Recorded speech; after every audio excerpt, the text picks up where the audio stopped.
El sábado, el portavoz de la presidenta Cristina Fernández de Kirchner, Alfredo Scochimarro, dijo que la presidenta debe retirarse del poder durante un mes, porque los médicos le han encontrado en el cerebro lo que se llama una colección subdural.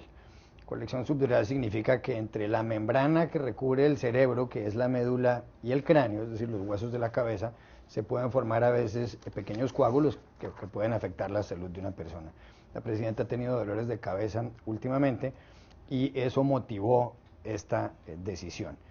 Aquí pasan dos cosas. La primera, esto se produce a pocos días de las elecciones del 27 de octubre, elecciones legislativas, donde se va a renovar la mitad de la Cámara de Diputados, 127 escaños, y se van a renovar 24 escaños del Senado, que es un tercio de esa corporación. La primera pregunta, profesor Chamis, es ¿cómo puede afectar a tan pocos días de esos comicios legislativos la campaña, la ausencia de la presidenta Cristina Fernández? Bueno, hay muchas especulaciones y la mayor parte de lo que se discute son especulaciones y eso tiene que ver con, en primer lugar, con un gobierno que ha hecho del secreto el centro de su política y de su estrategia comunicacional. Secreto sobre su salud, la salud en su momento del expresidente Néstor Kirchner, salud de la actual presidenta, la salud inclusive de sus hijos, que han tenido operaciones de urgencia desconocidas y que no se ha informado, que ha sido cubierto por los medios. Esto es importante porque en esta ocasión tampoco se sabe mucho sobre esta situación.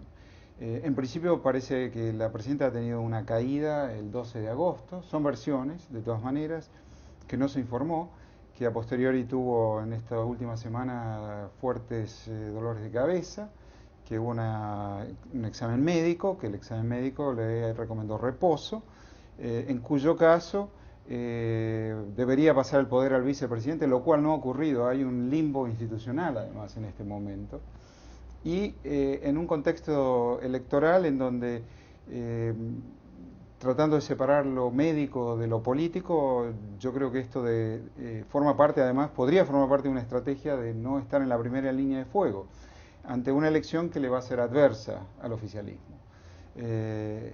Hay un nuevo clima político, hay una nueva etapa, la re-reelección de Cristina Kirchner está fuera de toda discusión, no va a ocurrir.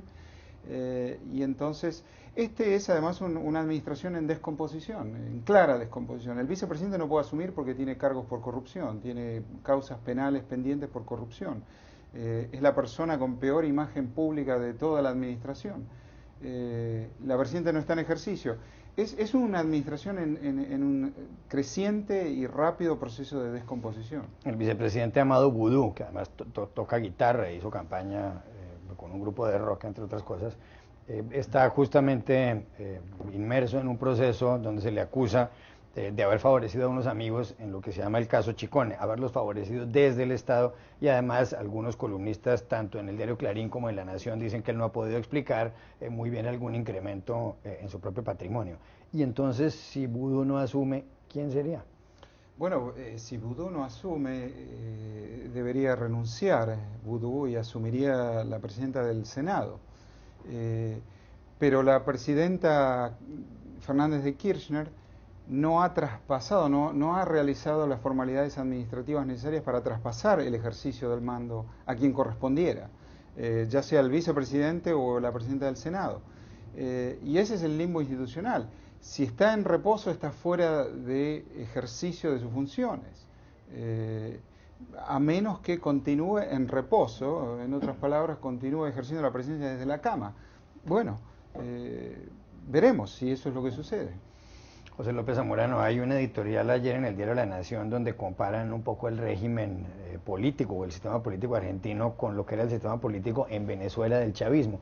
Y se refieren no solamente a cuestiones económicas, sino tal vez, no sé si se podría comparar lo que tiene que ver con el manejo, la transparencia a la hora de dar información sobre la salud de un gobernante, como en el caso de la presidenta. Bueno, definitivamente, en este caso vemos muchos paralelismos, ¿no? Entiendo que, por ejemplo, el gobierno argentino no había hablado del tema de la caída, sino hasta que fue evidente y se empezaron a hacer algunas filtraciones a la prensa de que había resentido una caída después de las elecciones primarias legislativas del 11 de agosto, y fue cuando se creó toda la narrativa de, bueno, cuál era la circunstancia. No se había informado aparentemente que la razón por la que había ido al hospital era por el hecho de que tenía cefalia, es decir, muy paralelo con lo que ocurrió en el caso del expresidente Hugo Chávez, donde la gente, y nos enterábamos a cuentagotas muchas veces por filtraciones de la propia prensa española. Yo creo que, tomando en cuenta el caso de Chávez, precisamente los gobiernos deberían aprender que en el tema de salud pública, que definitivamente son de interés del público por tratarse de figuras de cargos de elección popular, entre más pronto salga la información y más rápido salga es mejor, porque de lo contrario se crea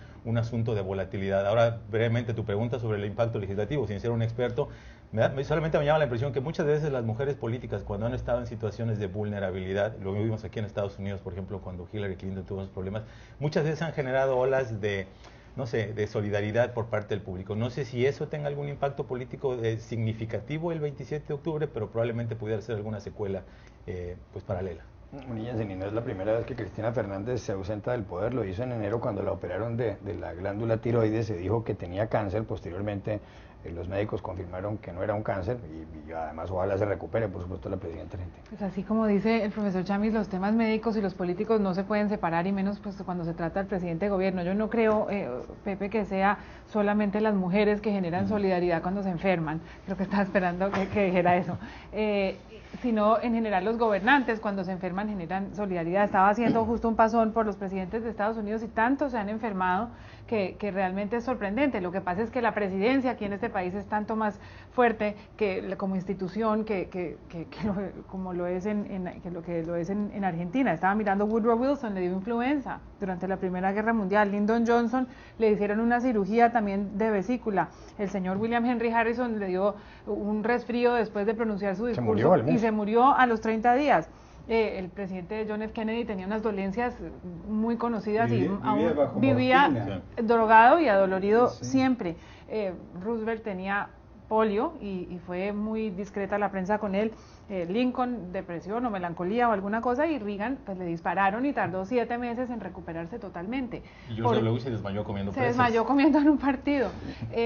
Llama la atención también más cerca, en Colombia el presidente Santos tuvo una operación de cáncer de próstata. Y eso fue completamente público, transparente, salió en la televisión con su médico al lado. Realmente es un contraste muy grande con lo que ha pasado en Venezuela. Ese fue un gran ejemplo, el de Santos, hay que decirlo. Incluso me parece que se excedieron en la información. Había muchísima información sobre la próstata del presidente Santos, pero en ese caso es mejor el exceso que el secreto. Sí.